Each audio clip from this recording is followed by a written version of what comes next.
Ni saa moja juu ya alama, mpenzi mtazamaji, saa zetu za Afrika ya Mashariki, tarehe 13 mwezi Januari mwaka wa 2022. Hujambo, natumai ubuheri wa afya kutoka mahala popote unapotegea Dgtv jioni hii ya leo. Karibu ni kutaarifu yale ambayo tumekuandalia jioni hii, mtazamaji.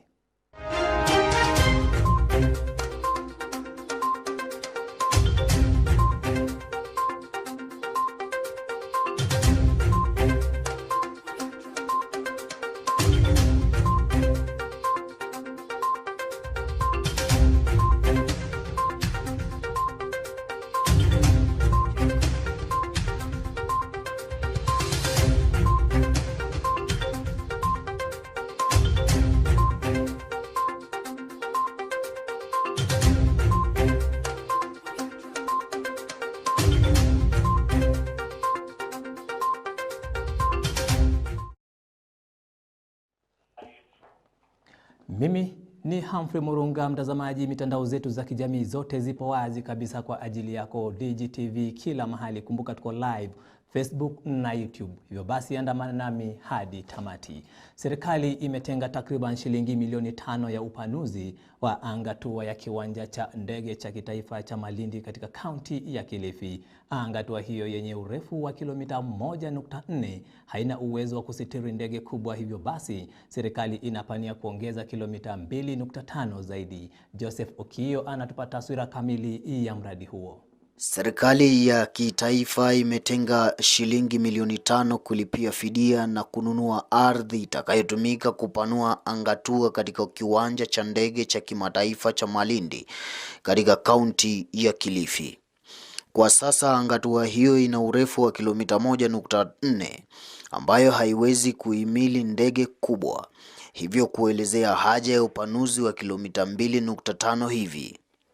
Akiongoza kamati ya ufundi ya utekelezaji wa miradi ya serikali kuu, katibu katika Wizara ya Afya Susan Mwachache amesema kuwa wale wote ambao mashamba yao itatumika kwenye mradi huo watalipwa fidia hivi karibuni.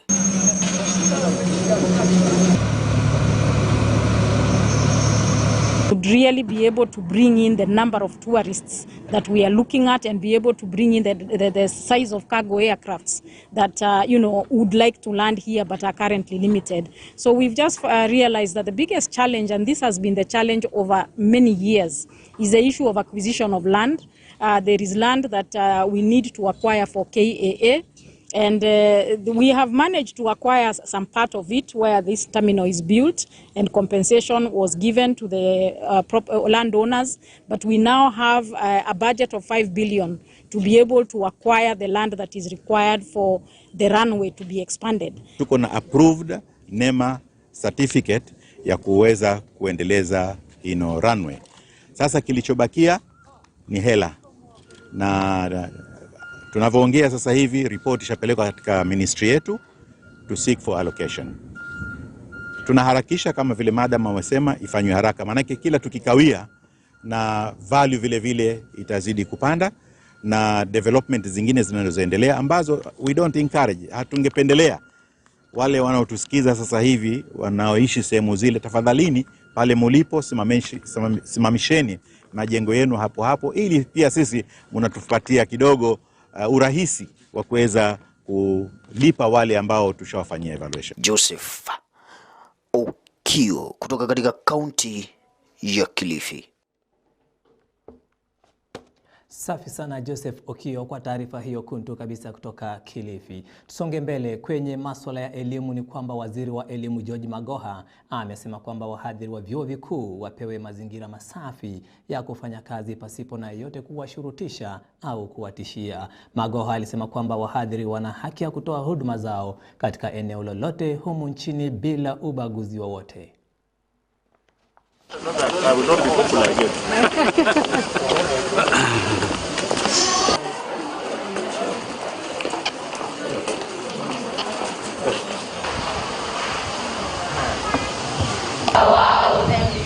No, I'm the only one feeding on the land. Very conducive, it's a microclimate here.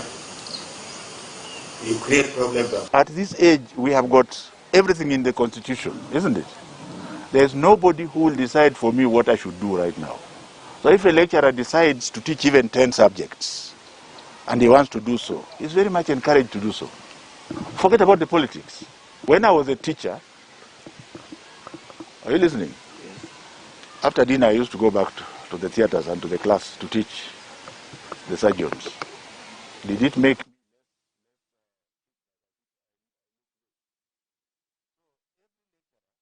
or any professor should be allowed to decide what he wants to do. Some of those people who are making noise have not done anything. I gauge people according to what you have published. Are we together? Tusonge mbele. Maisha yameanza sasa kurejea katika hali ya kawaida katika eneo la Olmoran, kaunti ya Laikipia, baada ya hali ya usalama kuonekana kuingiwa doa miezi 5 iliyopita. Watu kadhaa walipoteza maisha yao, huku wengine wakikosa makao baada ya nyumba zao kuteketezwa. Ripota wetu Alice Mwangi alikita hema eneo la Olmoran na kutuandalia taarifa ifuatayo. Ni miezi 5 sasa baada ya wenyeji wa Olmoran kuhangaishwa na wavamizi. Wenyeji walitoroka makwao kwa kuhofia usalama wao, huku wengine kadhaa wakiripotiwa kupoteza maisha yao. Baada ya operesheni kali ya vyombo vya kiusalama, kwa sasa usalama na utulivu umerejea eneo hilo, huku wenyeji wakianza maisha mapya kwa kujenga makazi mapya. Haya ndiyo yaliyokuwa maombi yao kwa serikali. Hakuna kitu mbaya, hakuna kitu mbaya sasa. Tunatupa uoga. Wacha turudi masamba yetu tukae, serikali tusaidie chakula. Maombi yangu ni serikali watusaidie hata kidogo.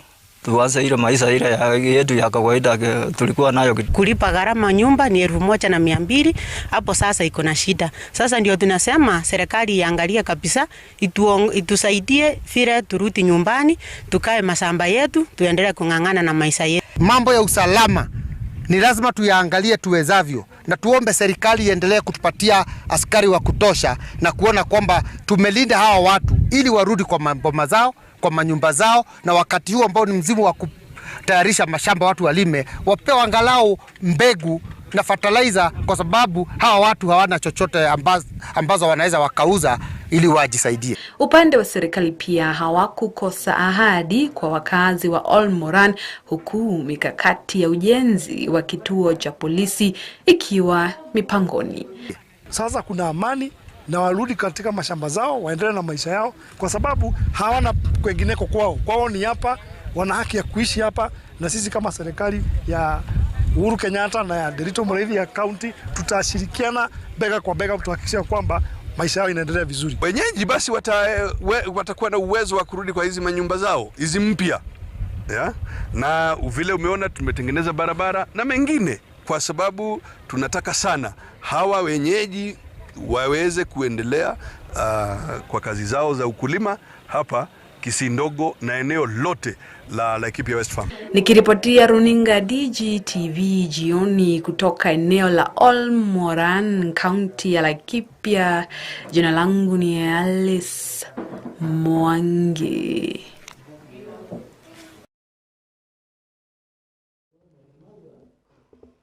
Naam, sasa tuvuke kaunti ya Meru. Ni kwamba wazee wa jamii ya Somali wamekerwa na matamshi ya gavana wa kaunti hiyo Humphrey Murunga kwa matamshi aliyoyatoa ya kuagiza ngamia wanaolishwa katika eneo hilo kuondolewa. Inadaiwa haya yanajiri baada ya mzozo ulioshuhudiwa baina ya jamii ya wafugaji na wakulima wa kaunti ya Meru wiki jana. Jamii hiyo inadai kunyanyaswa na polisi katika operesheni ya kuondoa ngamia katika eneo hilo.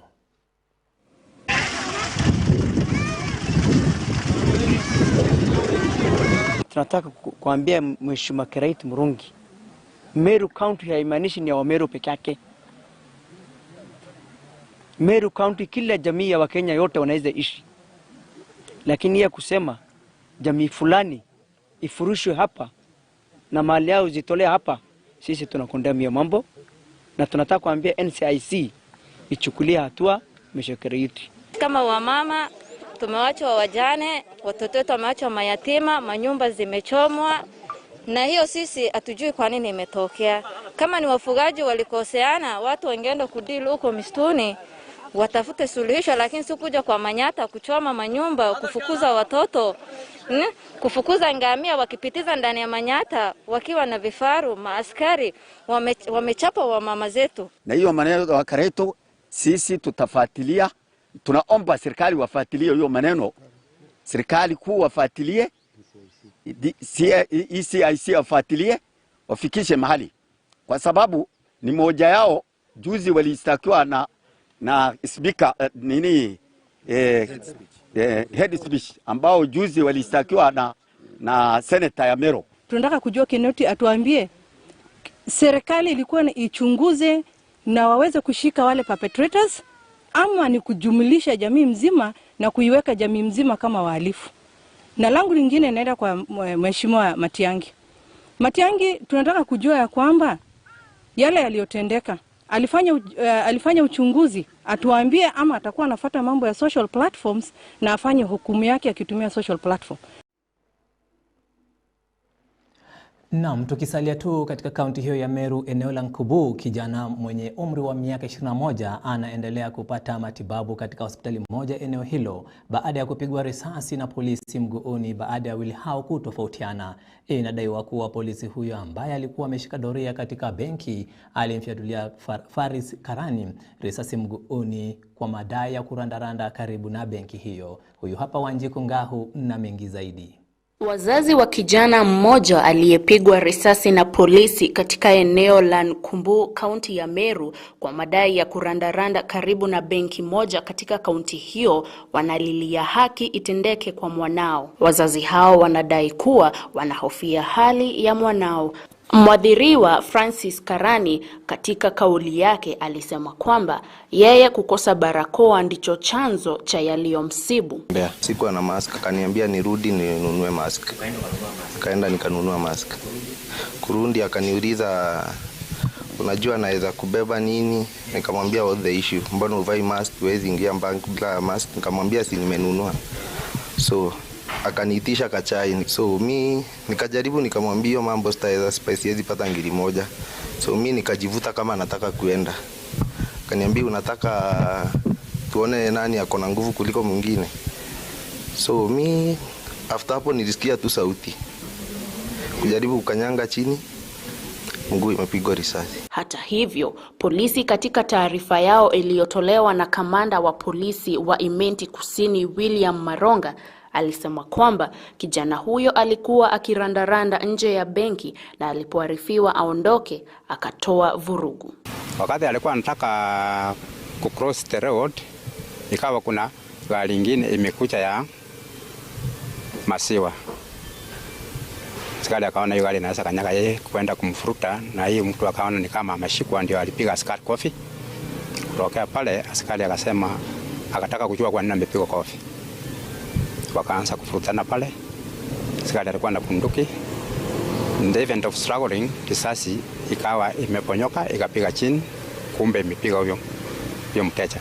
Nikiripotia Dgtv ni Wanjiku Ngahu.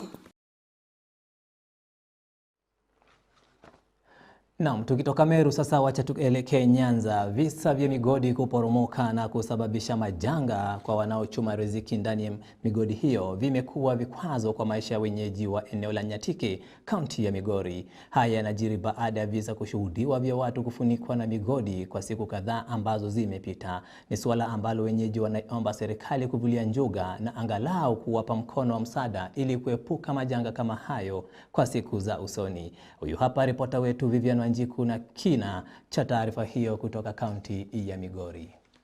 Nyatike, kaunti ya Migori, eneo ambalo limesifika pakubwa kwa shughuli za uchimbaji migodi. Hapa shughuli za siku ni kupambana na vifusi hivi ili angalau unga wa siku upatikane. Wenyeji hapa hutegemea pakubwa uvuvi na uchimbaji migodi, jambo ambalo limeacha jamii nyingi katika hali ya majuto. 80% hutegemea shughuli ya uchimbaji migodi kwa kukosa jambo jingine la kujitafutia riziki. Bei ghali ya sera ya ardhi nayo ikiwa chanzo kuu cha wenyeji hao kutaabika pakubwa. Haya ndio malilio yao. sana watu ambao wanaishi karibu. Tunaenda, ukitaka kulima unaenda kutafuta tu kilimo mahali ingine unalima, lakini unapewa mahali kidogo tu ulime ndio upate chakula. Lakini kama sisi wakiwatia sisi nafasi tuishi hapa, unaweza kulima, unapata chakula kidogo, zingine unauzia wafanyakazi ambao unaleta hapa. Ujenzi wa hapa inaweza kujengwa kama watu wako karibu na hapa, ndio tauni inyanyuke. Lakini kama imekuwa kitu ambayo imeweka kwenye kipori kama jela, hakuna maendeleo itakuja hapa kwa uzuri. Pesa naye sisi tunapata hapa ni kidogo, ile ya kulisa tu boma. Kitu watu naweza sema ati ni kupeleka naye watu shuleni. Na hii pesa iko hapa ni nyingi. Tena mali hii iko kubwa. Ni bili sisi naweza pata hii mali nikae naye kama watu ya hapa. Yale sina sisi. Kama mimi napata 30,000, huyu pia napata 30. Ni mwenye alisanya hiyo mali. Akaenda anapata ile kubwa kushinda sisi. Tujue kama wewe unapata pesa kidogo kidogo, hiyo wewe unatumia kudhania kesho utapata tena. Nikiripotia Dgtv jioni kutoka Nyatike, kaunti ya Migori, mimi ni Vivian Wanjiru. Tunatumai mpenzi mtazamaji, serikali itapata njia mbadala ya kuwakwamua wenyeji hao kutokana na majanga ambayo yanawakodolea macho. Tusonge mbele sasa, tufanye za siasa. Baada ya mratibu wa bonde la Ufa George Natembeya kuvua sare zake za uratibu na kujitosa kwenye kinyang'anyiro cha ugavana katika kaunti ya Trans Nzoia, waziri wa ulinzi Eugene Wamalwa ameonekana kumpigia debe Natembeya kwenye azma yake ya Agosti 9. Kwa sasa Natembeya atamenyana na mbunge wa Kimilili Chris Wamalwa. Hebu simama hapo tu.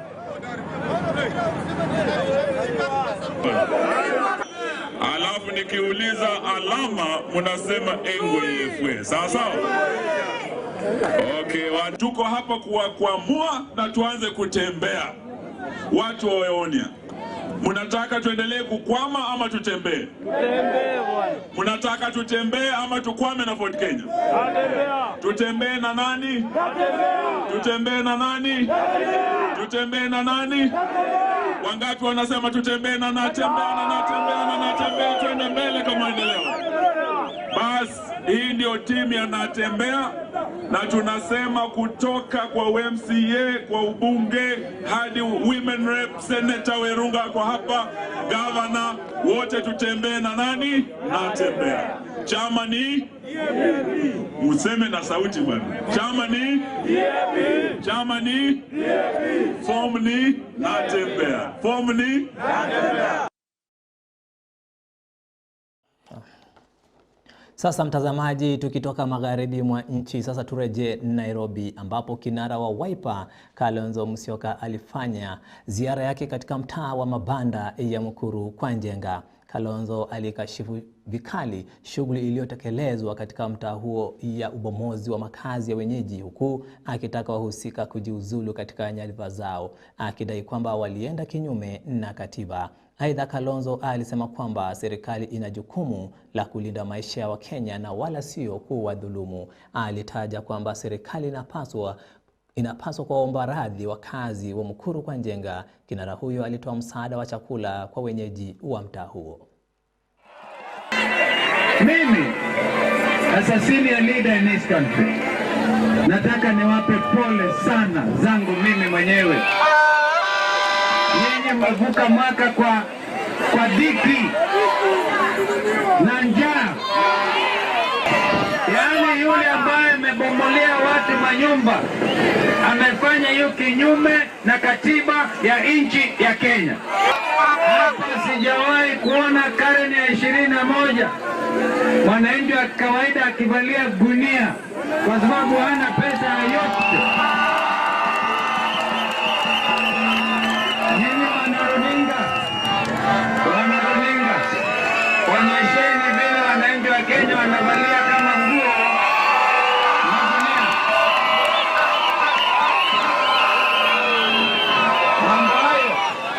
Mambo hayo ilikuwa ikifanyika wakati wa karne zilizopita, lakini hawa wanavalia magunia kwa sababu ya kudhulumiwa.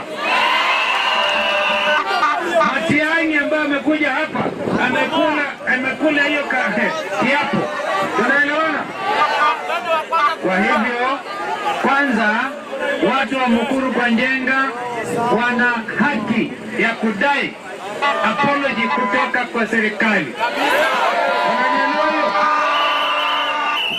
Kwa sababu ile bunduki ilitumiwa kuumiza na kuua watu wetu hapa ni bunduki ya serikali. Kama mimi unreservedly nimekuja kushtumu tukio hili, na wale ambao walihusika kinyume na sheria wao wenyewe wangejiuzulu. Mahali wananchi wanaishi, huwezi kubomolea mtu mahali anaishi kabla ya kumpatia nyumba nyingine. Hiyo ndio katiba inasema.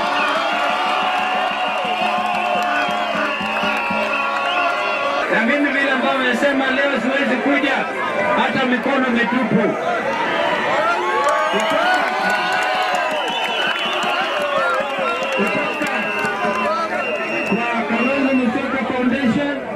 Tukiungana na wabunge hawa tumeleta tani 2 ya unga, angalau watoto wapate chakula. Na wangapi wanasema mimi nisonge nimweleze Mheshimiwa Uhuru Kenyatta mambo haya? Na tunasema tu haki ifanyike. Sasa mtazamaji, wacha tufanye za kimataifa. Rais wa Nigeria Muhammadu mtazamaji Buhari ametuma jopo kaskazini magharibi mwa nchi hiyo. Hii ni baada ya majambazi kuvamia vijiji, kuwafyatulia watu risasi na kuteketeza nyumba katika eneo la Zamfara. Vyombo vya usalama vilijizatiti na kuwakabili wavamizi hao katika maeneo yao walimokuwa wamejificha. Inadaiwa kuwa takriban watu 200 waliuawa na wengine 10,000 wametoroka makwao kufuatia machafuko hayo. Kwa sasa miili ya waliopoteza uhai bado zinasakwa. Maeneo ya kaskazini magharibi mwa Nigeria yamekuwa yakishuhudia machafuko ya mara kwa mara, huku serikali ikijikakamua kumaliza machafuko hayo. As dusk approaches, these displaced women pound grains to prepare the evening meal. This family's open kitchen is busy, which means its members will get to eat. But 10,000 of others who have fled the violence have little food or shelter. Angry today. There's nothing I can do about it. I have no options. But it breaks my heart to see them in such a situation. Some members of our family are still missing more than a week after the massacres. There's been no contact nor a demand for ransom. Muhammad is yet to overcome his grief. He lost 4 children and 10 other relatives in the attacks. They showed no mercy. Women, children, the elderly were knocked down, shot or slaughtered. Children were yanked off their mothers' backs and thrown into fire. All homes and granaries were burnt down. Some of them are pushing for the dialogue. But let us allow the carnatic to go on first. If they were pushed, they will come up with genuine reconciliations. But for now, we are not ready for it. The conflict in Zamfara began as a dispute over land and water resources between farmers and herders. But successive governments ignored the danger signs. It's now spread to most parts of the country, with criminal gangs and even Boko Haram cashing in. Many villages like these in Nigeria's north are forced to make difficult choices. Cooperating with criminal gangs results in long prison terms. But helping security forces means death at the hands of the bandits. For many poor, vulnerable families, their reality is there isn't anywhere else to run to. In December last year, the Nigerian government declared those responsible for the deadly attacks terrorists and says they are committing more troops and equipment to end the bloodshed. But that's little comfort for survivors of the massacres in the villages in Nigeria's north, whose priority now is survival while trying to find closure over losses that don't seem to stop. Ahmed Idris, Al Jazeera, Zamfara, northwest Nigeria. Sasa tukitoka Nigeria, wacha tuangazie ya Brazil ambapo zaidi ya watu 20 kutoka jamii mbalimbali katika nchi hiyo wameaga dunia baada ya kutostahimili makali ya mafuriko. Mvua kubwa inayozidi kunya katika eneo la Minas Gerais iliyoko kusini mashariki mwa Brazil inazidi kuwa kero kwa wenyeji wa eneo hilo. Mafuriko haya yamevunja kingo za mabwawa na kulazimisha zaidi ya watu 17,000 kukosa makazi. Floodwaters are coursing through the state of Minas in southeast Brazil. This is Huatuba, one of the towns underwater. Over the last 2 months, thousands have been left homeless across Brazil, victims of a relentless rainy season. Now Minas is bearing the brunt. The water level in my house reached my waist. We lost everything. My children and my wife left the house by boat. We are getting the things we managed to save out of there, but clothes and these things we couldn't really save. And 10 people have died in Minas in the last 2 days. It could get worse. This is the Carioca Dam, threatening to go down. The dam has never been like this. May God free us and keep us safe if it breaks. It will hurt many people below. There are 5 cities down there that will be harmed. Indigenous communities in the state are struggling. It's a very sad feeling, one of heartbreak, to see this community in such a state. If it were up to me, I would never return here. My heart is bleeding. At the moment, they're using a local school as a shelter. All over the state, others are suffering too, and desperately hoping that the rain stops.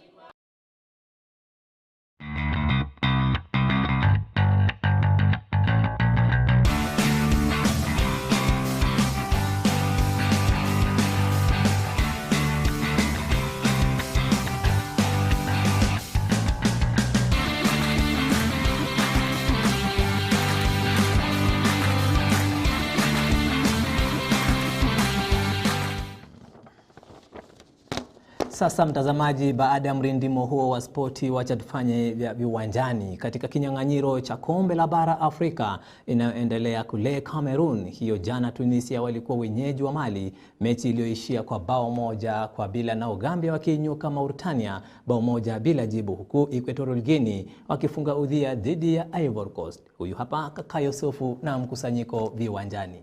Tuingie michezoni. Jina langu ni Joseph Okio. Nahodha wa Burkina Faso Bertrand Traore hatakuwa sehemu ya kikosi kitakachochuana na Cape Verde katika kundi A kwenye mechi za finali za kombe la Afrika AFCON usiku wa leo, baada ya nahodha huyo kupatikana na virusi vya corona.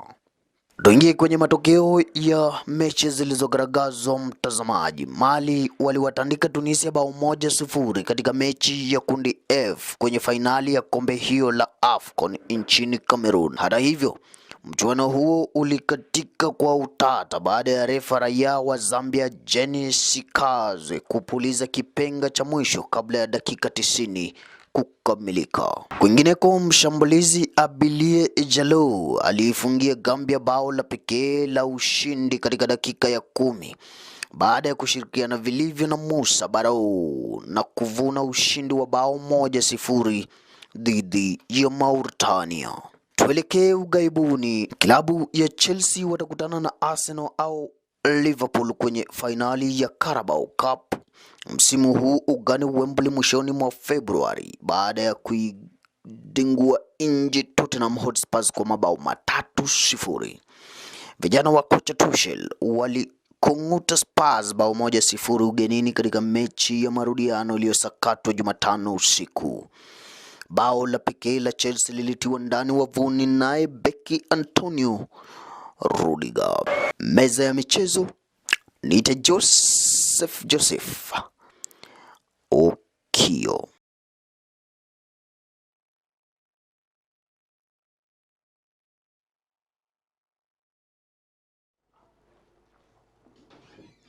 Mtazamaji, sauti yake kaka Yusufu inatukamilishia taarifa zetu za siku ya leo. Shukrani za dhati kwa kutenga muda wako.